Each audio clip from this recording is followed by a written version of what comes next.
بسم اللہ الرحمن الرحیم۔ پیارے اسلامی بھائیوں اور پیاری اسلامی بہنوں، شریعت اور سنت کے مطابق نکاح کرو اور اپنی غربت اور مفلسی کا خاتمہ کرو۔ اس پر میں دو دلیلیں پیش کر رہا ہوں، ایک اللہ تعالیٰ کے قرآن سے اور دوسرا پیارے نبی صلی اللہ علیہ وسلم کے فرمان عالی شان سے۔ اللہ تعالیٰ کا فرمان پارہ نمبر 18 سورہ نور کی آیت نمبر 32 میں ہے۔ اللہ تعالیٰ ارشاد فرماتا ہے، وَأَنْكِحُوا الْأَيَامَ مِنْكُمْ وَالصَّالِحِينَ مِنْ عِبَادِكُمْ وَإِمَائِكُمْ إِنْ يَكُونُوا فُقَرَاءَ يُغْنِهِمُ اللَّهُ مِنْ فَضْلِهِ وَاللَّهُ وَاسِعٌ عَلِيمٌ۔ ترجمہ، تم میں سے جو مرد اور عورت بے نکاح ہو ان کا نکاح کر دیا کرو، اور اپنے نیک بخت غلاموں اور لونڈیوں کا بھی نکاح کر دیا کرو۔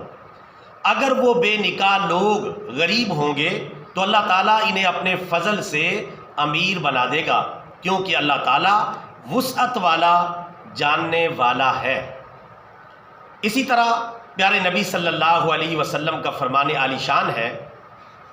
پیارے نبی صلی اللہ علیہ وسلم نے فرمایا، مسکین ہے مسکین ہے مسکین ہے وہ آدمی جس کی بیوی نہ ہو۔ صحابہ کرام نے پوچھا، یا رسول اللہ صلی اللہ علیہ وسلم، اگرچہ وہ مالدار ہو؟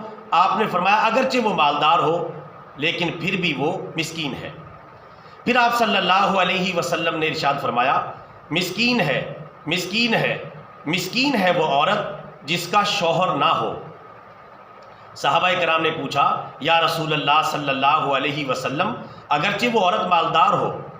تو آپ صلی اللہ علیہ وسلم نے فرمایا، ہاں، اگرچہ وہ عورت مالدار ہو پھر بھی وہ مسکین ہے۔ شعب الایمان حدیث شریف نمبر 5483۔ تو برادران اسلام اور اسلامی بھائیوں اور اسلامی بہنوں، شریعت اور سنت کے مطابق نکاح کرو، اللہ تعالیٰ کے حکم کو پورا کرو، پیارے نبی صلی اللہ علیہ وسلم کے حکم کو پورا کرو۔ جب ہم اللہ تعالیٰ کے حکم کو پورا کریں گے، ہم اپنے حصے کا کام کریں، اللہ تعالیٰ اپنے وعدے کو پورا فرمائے گا اور ہماری غربت اور مفلسی کا خاتمہ فرما دے گا۔ لہٰذا شریعت اور سنت کے مطابق نکاح کریں اور اپنی غربت کا خاتمہ کریں۔ ویڈیو کو لائک اور شیئر کر لیں اور ہمارا چینل سبسکرائب کر لیں تاکہ اس طرح کی اچھی معلوماتی ویڈیوز بر وقت آپ تک پہنچتی رہیں۔ السلام علیکم ورحمۃ اللہ وبرکاتہ۔